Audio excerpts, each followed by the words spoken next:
Bismillahirrahmanirrahim. Assalamualaikum warahmatullahi wabarakatuh. Kembali lagi di channel cerita nyata. Didin ini tinggal di sebuah perumahan. Tapi perumahan ini mirip seperti perkampungan karena perumahan ini di sana itu padat penduduk. Nah, setiap tahun Didin ini dan keluarga ini selalu menyempatkan untuk pulang ke rumah saudara-saudara ayahnya yang ada di Nganjuk, Jawa Timur. Tapi pada tahun itu di sekitaran tahun 2017, karena Didin ini dapat banyak pesanan, dia akhirnya Idul Fitri kali ini itu tidak bisa pulang bersamaan keluarga. Jadi dia bilang ke bapak dan juga ibunya Didin ini akan nyusul. Jadi keluarga Didin berangkat lebih dulu 3 hari menjelang hari raya menuju ke Nganjuk. Nah, yang dilakukan Didin ini, dia punya pekerjaan kerajinan tangan yang dia jual bersama teman-temannya. Dan kali itu ada pesanan dari perusahaan dan perusahaan ini minta supaya pesanan-pesanan itu dikirim selepas hari raya. Karena begitu perusahaan ini masuk kerja lagi aktif, lagi kerajinan tangan ini akan diserahkan kepada karyawan dan juga pimpinan perusahaan sebagai buah tangan atau kenang-kenangan. Jadi dari situlah akhirnya Didin ini tidak bisa pulang, tidak bisa mudik lebih dulu bersama keluarganya. Dia di rumah sendirian. Nah, seperti yang dikatakan di awal bahwa di perumahan ini padat penduduk. Tapi karena waktu itu adalah menjelang lebaran, jadi sudah banyak tetangga-tetangga Didin ini yang sudah pulang kampung. Bisa dikatakan di bloknya Didin sendiri ini ada sekitaran 12 rumah, dan itu hanya tersisa 3 rumah yang ada di sana. Satu di antara rumah yang masih ada orangnya ini adalah seseorang ibu-ibu yang biasa orang-orang memanggil beliau dengan panggilan Bu Endang. Bu Endang ini sudah lama sakit. Beliau itu mengalami sakit komplikasi. Salah satunya adalah diabetes parah di bagian kakinya. Itu sudah mengalami luka, dan lukanya itu sudah terlihat sangat menjijikkan. Dan selain daripada itu, anak-anak Bu Endang ini tidak tahu kemana. Jadi selama Bu Endang itu diurusi oleh salah satu saudara dari Bu Endang, yang rumah mereka itu jaraknya sekitar 5 kilo dari sana. Jadi setiap pagi dan sore hari Bu Endang ini dikunjungi oleh seorang perempuan dari sepupunya Bu Endang. Dia ini ke sana ngantar makanan dan ngecek kondisi Bu Endang. Jadi pada saat itu Bu Endang masih ada di sana, dan setelah keluarga Didin ini berangkat sampai di Nganjuk, mereka telepon. Yang waktu ditelepon itu adalah ibunya Didin. Ibunya Didin ini tanya ke Didin, "Nak, itu stok makanan masih banyak tidak? Kalau memang sudah menipis, kamu beli dulu di supermarket. Biasanya kamu lapar malam-malam." Itu terus yang kedua. Ibu Didin ini menjelaskan, "Coba kamu sekali-sekali sebelum kamu berangkat ke sini, kamu ceklah Bu Endang, kasihan nak. Biasanya memang ibunya Didin ini sekali waktu memang sering mengirim makanan dan mengajak ngobrol Bu Endang. Karena beliau ini kasihan sama Bu Endang, tidak ada yang ngajak ngobrol. Jadi setelah dapat pesan itu dari ibunya Didin, pun hanya bisa menyampaikan kalau sempat ini Didin aja mau keluar, tidak sempat karena kerjaan juga numpuk." Nah, singkatnya cerita, di hari raya itu Didin ini sholat id di situ. Ketika dia pulang, yang ketemu dia hanya ketemu dengan tetangga-tetangga yang terdekat. Dia sempat mengucapkan selamat hari raya Idul Fitri dan kemudian balik lagi.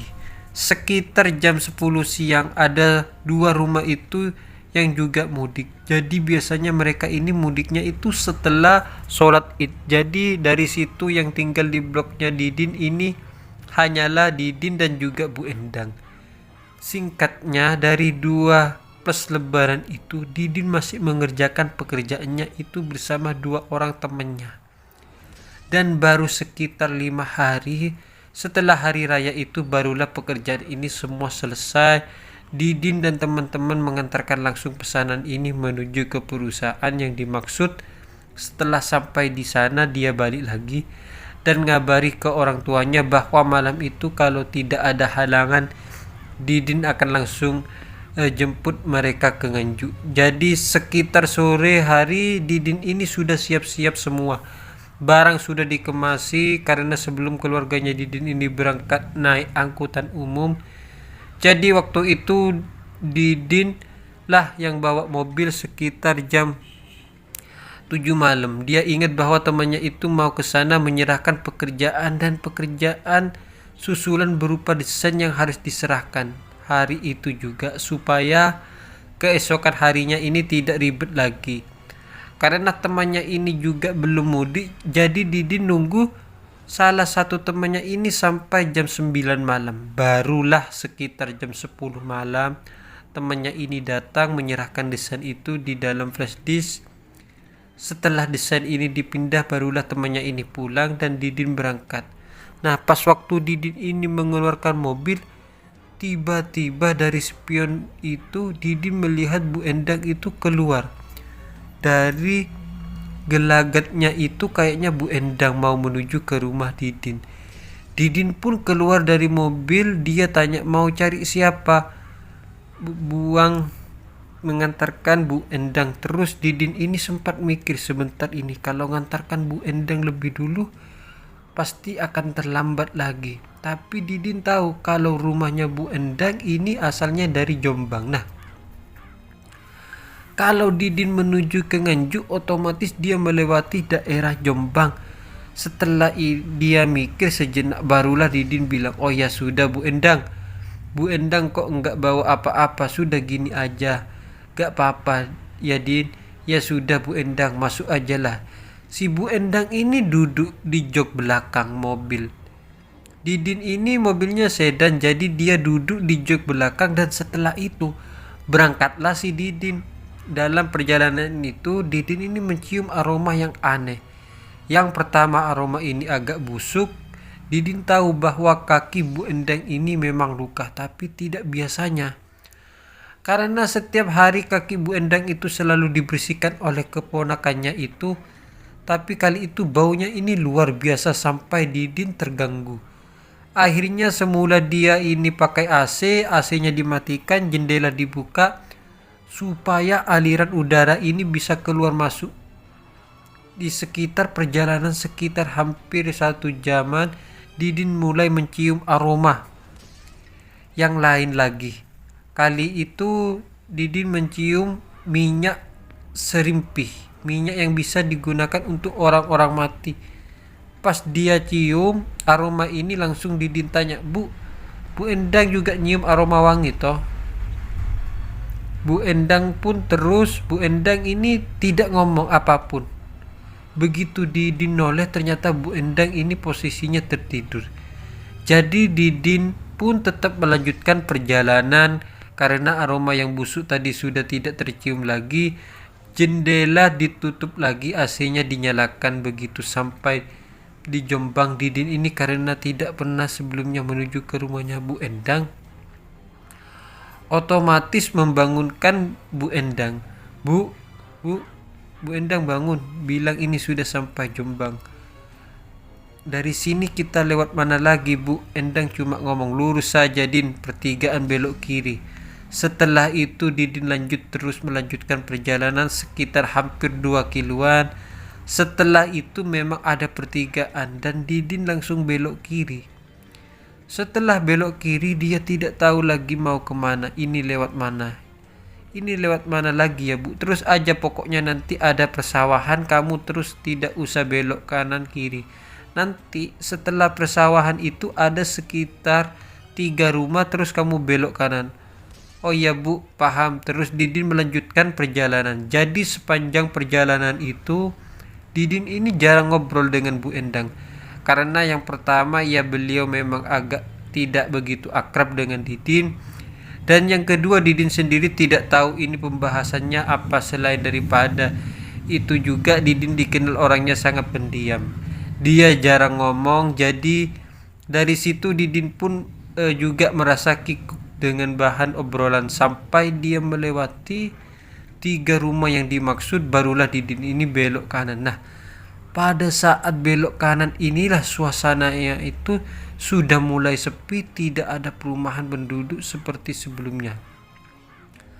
Terus Didin tanya, ini lewat mana lagi Bu Endang? Ya terus aja Din, ngikuti jalan. Di sebelah kanan itu ada aliran sungai yang tidak terlalu besar. Di samping sungai ini sudah persawahan dan ada hutan-hutan kecil. Jadi tidak ada perumahan sama sekali di sana. Didin terus melanjutkan perjalanan. Dari sini tiba-tiba Didin ini merasa kok ada yang aneh. Kok kayaknya ini bukan jalan umum, karena jalannya itu sudah tidak rata lagi. Jalan yang tadinya ini masih aspal tiba-tiba berubah jadi tanah dan juga bebatuan. Nah, untuk memastikan lagi, Didin ini tanya lagi, Bu, ini bener jalannya? Bu Endang, iya ikutin aja jalannya. Nah, dari kejauhan itu lampu mobil Didin ini menyorot ke sebuah pagar, dan pagar yang terbuat dari bambu. Setelah itu dia melewati pagar bambu itu, dia melihat ada gapura. Nah, disinilah Didin melihat bahwa ini adalah pemakaman umum. Desa di situ Didin ini sebenarnya sudah agak takut, kok pakai ngelewati makam segala. Setelah melewati pemakaman itu, tidak jauh dari sana ini jalannya sudah benar-benar buntu, tidak ada jalan lain. Yang di depan Didin itu hanyalah barongan atau pepohonan bambu yang rindang. Nah, ketika tidak ada jalan, Didin otomatis tanya Bu Endang, ini lewat mana lagi? Kamu putar balik aja Din, aku lupa Din. Putar balik mobilnya. Diputar balik, setelah itu dia ngelewati pemakaman umum desa tadi. Nah, sampai di sini Didin ini mencium aroma minyak serimpi. Minyak serimpi itu tadi, dan aromanya itu benar-benar nyengat. Di satu Didin sempat mengira mungkin karena ini di dekat pemakaman jadi ada aroma yang semacam ini. Anehnya di situ Bu Endang ini minta berhenti. Din, berhenti di sini dulu Din, Ibu turun sini aja. Lah, tentu Didin ini juga takut. Loh Bu, ini makam umum ya Bu. Gak apa-apa, Ibu harus turun di sini. Sudah dekat rumahnya Ibu. Oh ya sudah, saya antarkan ke rumah Ibu. Tapi Bu Endang ini tidak mau. Sudah, ndak usah, kamu pulang aja Din. Aku matur suwun. Din, sudah diantarkan sampai sini. Oh nggih Bu Endang. Seketika itu juga Didin ini melihat Bu Endang ini masuk ke arah makam itu. Sampai menuju ke tengah pemakaman, Didin ini melihat di makam itu benar-benar gelap.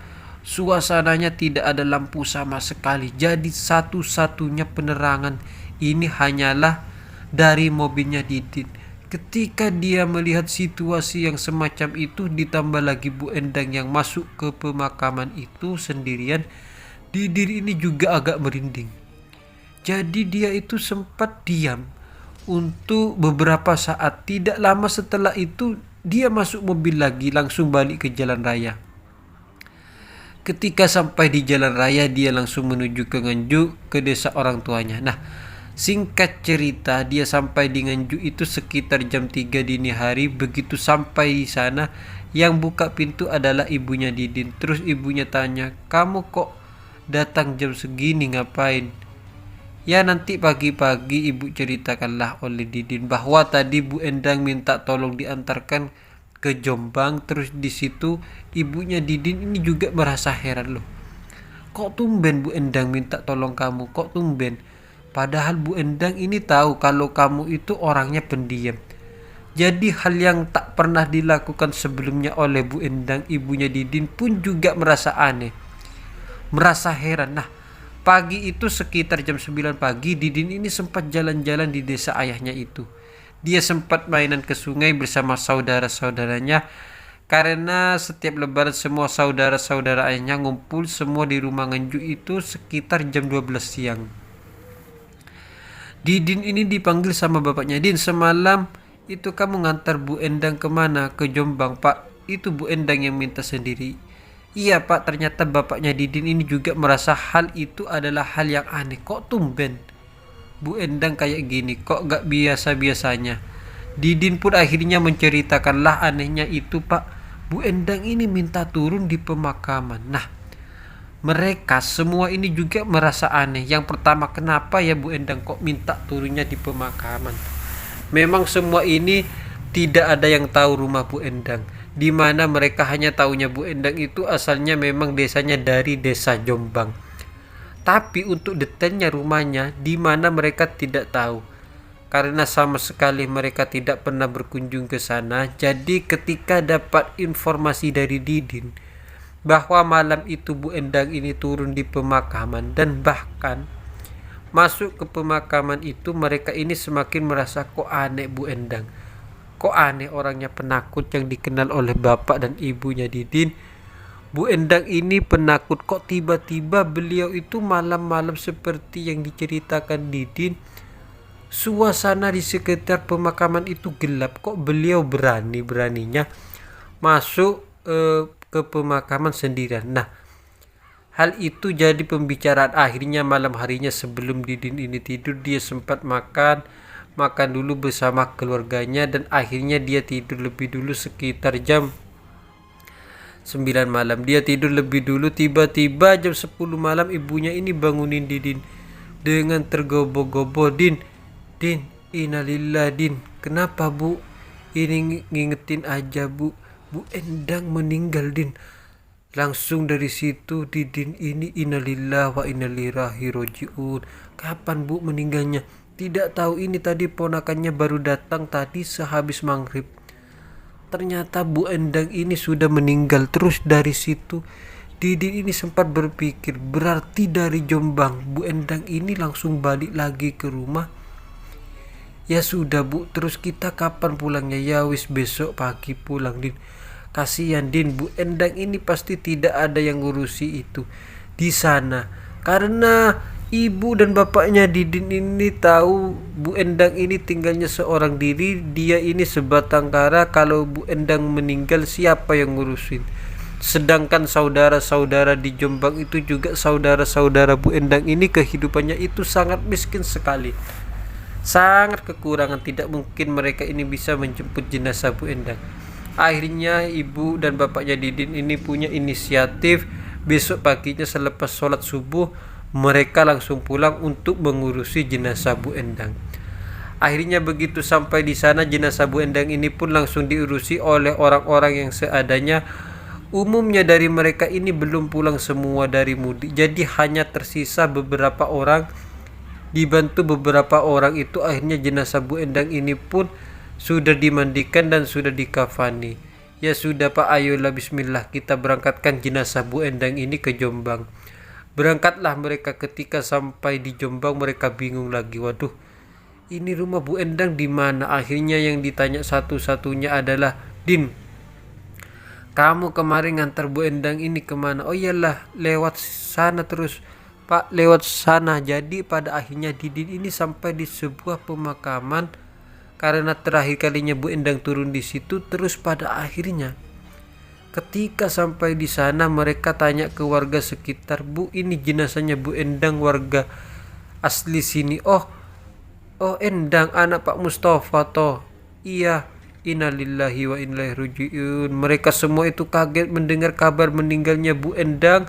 Akhirnya setelah sampai di rumah keluarga Bu Endang, yang terjadi di sana adalah keluarga Bu Endang semua ini nangis. Mereka itu menyesalkan karena kondisi perekonomian mereka selama Bu Endang sakit, mereka tidak bisa menjenguk sama sekali dan bahkan tidak bisa mengurusi Bu Endang yang sedang sakit. Jadi terakhir kalinya mereka hanya bisa melihat jenazah Bu Endang yang sudah dikafankan. Nah, sebelum dimakamkan itu digelarlah sholat jenazah. Banyak sekali orang-orang yang berdatangan.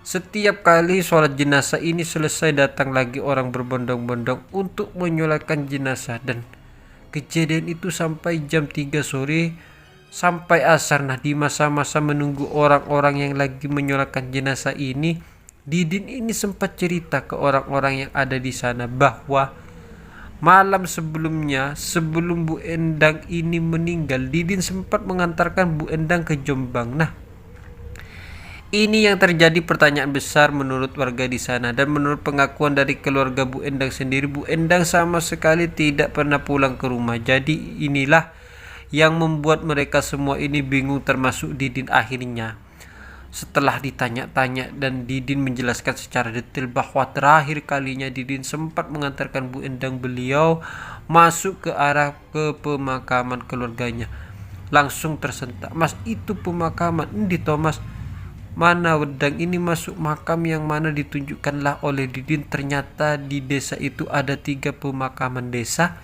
Nah, pemakaman yang sempat dimasuki oleh Bu Endang itu jaraknya ini lumayan jauh dari Bu Endang. Di sini akhirnya keluarga Bu Endang menyimpulkan, oh berarti Endang iku jaluk dikubur nang kono. Jadi maksudnya Bu Endang ini memang ingin dimakamkan di makam itu. Nah, keluarga Bu Endang ini biasanya dimakamkan di makam yang dekat dengan rumah keluarga mereka, tapi karena waktu itu ada kejadian aneh di mana waktu itu Didin melihat Bu Endang ini masuk ke sebuah keluarganya, akhirnya menyimpulkan bahwa Bu Endang ingin dikuburkan di makam itu. Sehingga cerita akhirnya jenazah Bu Endang ini pun dimakamkan di makaman yang pernah disinggahi oleh Bu Endang itu. Nah, warga komplek perumahan Didin berada di Jombang itu sampai keesokan harinya. Jadi mereka sempat mengikuti tahlilan, bahkan sempat tidur di sana keesokan paginya. Ada beberapa keluarga Bu Endang ini yang sempat tanya ke Didin, Mas, aku kok pengen cerita sampean, saya ingin tahu ceritanya. Katanya kok sampean ini ngantar Bu Endang itu gimana? Apa wujudnya itu? Apa benar Bu Endang? Iya Bu, iya wujudnya kayak Bu Endang, tapi anehnya itu saya nyium kayak bau minyak serimpu itu loh, minyak yang dipakai orang-orang mati. Nah, dari keterangan Didin inilah mereka semua itu semakin yakin memang mungkin Endang ini minta dimakamkan di makam itu, dan itu sebuah petunjuk. Jadi kesimpulannya adalah Bu Endang itu sama sekali tidak pernah pulang ke Jombang sebelum dia meninggal. Jadi yang diantar Didin ini Allahu a'lam, tidak bisa menjawab tahu siapa, tapi menurut keterangan Didin yang dia merasakan waktu itu memang sosok ini memang kayak manusia. Tapi dalam perjalanan itu raut wajah dan juga kata-kata dari Bu Endang ini memang agak aneh. Beliau hanya ngomong sepatah kata dan banyak sekali aroma-aroma itu yang aneh, seperti aroma borok, aroma luka, dan juga aroma minyak serimpi. Nah, setelah mengalami kejadian itu, Didin ini tidak pernah lagi mau lewat di depan bekas rumah Bu Endang itu. Dia selalu memutar. Nah, Bu Endang ini kenapa bisa sampai di sana? Beliau ini dulu menikah dengan seseorang laki-laki. Dia ngontrak di sebuah rumah yang dekat dengan rumah Didin itu, dan tiba-tiba suaminya ini sering kasar kepada beliau. Jadi pada akhirnya suaminya ini pergi meninggalkan Bu Endang seorang diri di sana. Rumah ini pun ngontrak, tapi karena Bu Endang ini sering membantu orang-orang, kadang-kadang membantu menyuci baju, disuruh apapun mau, jadi akhirnya orang ini simpatik. Bahkan yang menanggung kontrakan rumah Bu Endang ini adalah tetangga persis di samping rumah Bu Endang itu. Sedangkan menurut orang-orang, sosok perempuan muda yang sering mendatangi Bu Endang yang kata Bu Endang itu adalah keponakannya. Ternyata beliau ini bukanlah keponakannya, beliau ini adalah mantan majikannya. Dulu Bu Endang pernah kerja di rumah keluarga orang ini, tapi karena keluarga ini sudah menganggap baik Bu Endang, makanya dia ini masih sering sana sini. Tapi pada masa-masa itu, di masa-masa menjelang dan juga sudah lebaran, mereka ini mudik ke rumahnya yang ada di Kalimantan. Jadi mereka sendiri juga tidak tahu menahu kabar Bu Endang yang meninggal itu, sampai cerita ini diturunkan teman-teman Didin masih tinggal di komplek perumahan itu, dan dia masih menjalankan aktivitasnya sebagai seorang pengrajin. Nah, cerita inilah teman-teman yang dibagikan oleh Didin kepada cerita nyata, dan semoga kisah ini bisa menghibur teman-teman semua, dan semoga kisah ini juga bisa kita ambil hikmah dan bisa kita ambil pelajaran di dalamnya. Mohon maaf kalau ada salah kata. Assalamualaikum warahmatullahi wabarakatuh.